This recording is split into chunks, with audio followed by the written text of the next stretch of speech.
I'm already using your competitor. I already have a solution. We're using someone else. 3 ways to say the exact same thing. And this is actually one of the hardest objections you're ever going to come across, so knowing how to absolutely knock it out of the park is crucial. Today you're going to learn how to overcome these objections. This is how I have done it myself after nearly 10 years of high ticket sales. Alright guys, so let's talk strategy. So when you get these objections, I'm already using a competitor. I have a solution. What have you. The goal is you need to get them to open up somehow. You're basically looking for gaps or unhappiness with the product, or you're basically looking to create one if needed. Maybe saying create one is a bit of an exaggeration, but you're at least expanding the crack, right? There's a little crack in the wall, you're shoving a crowbar in there and you're wiggling around a little bit and getting it a little bigger so you have a little more to basically grab onto is the idea. So how do you do this? Well, like most things in sales, you do it with questions. You ask questions to get them to open up. So here are a couple questions that are really good at that. They obviously depend a little bit on what the person said, but here's a couple that have work really, really well. So they come in and say, I'm already using your competitor, XYZ company. I might come in and say, okay, great, yeah, XYZ company has a really good product. They have a lot of happy customers and been along around time. That makes sense. But just out of curiosity, on a scale of 1 to 10, how happy are you with their service right now? And they might say, well, you know, like a 6 or a 7, something like that. Okay, got it. That's interesting. So why didn't you say 10? And then they're going to say something. Well, the price. Well, the this. Well, the that. And now you have something to continue and ask more questions and go off of, right? So that's actually one of the best ones, to be honest. Like, if you have to take away one thing from the video, it's essentially that line right there. Another one which also might work depending on what they say. If let's say they say I already have a solution, you might say something like, okay, awesome. Well, could you tell me more about that? I have a solution that doesn't really mean anything. Well, it does, but you don't know exactly what it means. I mean, it's unclear. So all you're doing is asking clarify questions to dig a little bit deeper.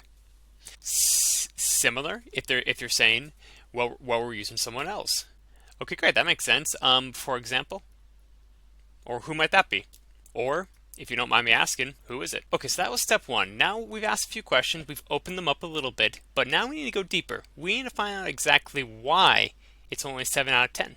Why they're not completely satisfied. And how do we do that? We do that with more industry-specific questions. So now you've asked a question, you've gotten something. You're going to ask questions, you're going to keep digging, keep poking the bear a little bit until you have something, a unhappiness, a dissatisfaction that you can use.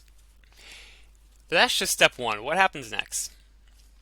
Well, what happens next is you now have to actually start educating the client as to that there are different options out there that can actually resolve these issues that they're having. So what's a good example of this? Well, let's go back to my classic SEO example, marketing package, right? SEO, search engine optimization, getting things to appear on Google. A common complaint with SEO is, well, it's just taking too long. If you're working for a marketing agency, maybe that'd be a good opportunity to bring up pay-per-click ads. Pay-per-click ads are quick, they're instant. The moment you pay for the bids, the ads start to appear. You're able to get ads up same day, get clicks, get calls coming in same day.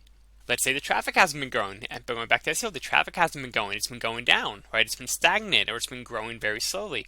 Okay, awesome. Now, if you get this one, you know something's really wrong. That basically means they're not doing what they're supposed to be doing. That's essentially when I would just go into full, okay, awesome, well, tell me a little bit about more. Like, was there a goal they were supposed to hit? Has that been happening? And had they been working with a more experienced company, maybe that wouldn't have happened. And the classic, it's too expensive. Now, it's too expensive is another word for the ROI isn't high enough. No marketing is too expensive if you're getting sufficient return on the investment. If you're spending $1 million a month, but you're getting $10 million back in sales, is $1 million a month too expensive? I would say no, right? If you're spending $1 million a month and you're getting $800,000 back in sales, I would say it's too expensive. So this actually would go back to the traffic hasn't been growing or something like this. It essentially means they are not getting a high enough return, and now it's time to educate them a bit as to how your product, you have a track record of success, etc., etc., etc. Now now the door has been open, and now you're able to start educating them as to the other types of options out there. Hey guys, and that's it for today. But real quick before you go, if you do want to learn how to optimize your sales process, smash quotas, and all other sales related stuff, please subscribe below.